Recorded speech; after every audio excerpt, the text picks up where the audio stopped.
Пласманот на производите, климатските промени како и немање на преработувачки капацитети остануваат најголемите проблеми со кои се соочуваат македонските земјоделци. Од Федерацијата на фармери велат дека се потребни нови правилници со кои ќе се уреди млекопроизводството, но и можноста земјоделците да ги продаваат своите производи директно од дома, без да ги носат во откупните центри.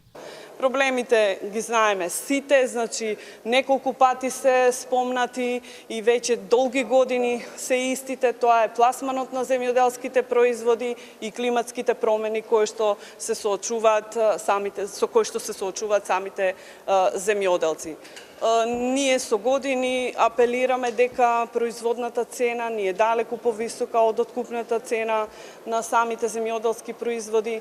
Министерот за земјоделство призна дека допрва се прават анализи и планови каде ќе се градат откупни центри кои земјоделците ги бараат веќе со години. Факултетот за земјоделски науки и храна во текот на месец мај, тука е професорката Мартиновска, ќе презентира стратегијата и анализата за откупно-дистрибутивните центри која што макотрпно се работеше во претходниот период, за да знаеме точно во кои региони, на кој начин треба да се сугерира, односно оваа анализа треба да ги даде сите препораки и заклучоци што е тоа што државата треба да го прави во делот на откупно-дистрибутивните центри. Од Федерацијата на фармери очекуваат веднаш по изборите да се направат измени во програмата за рурален развој со кој ќе се острана дискриминаторските критериуми за жените земјоделци. Малите семејни стопанства според земјоделците заслужуваат поголема поддршка, зашто тие биле столбот на македонското земјоделство, но и за поголемите кои инвестирале долги години и треба да се изнедат мерки кои ќе им го леснат работењето и ќе им овозможат подобро да напредуваат.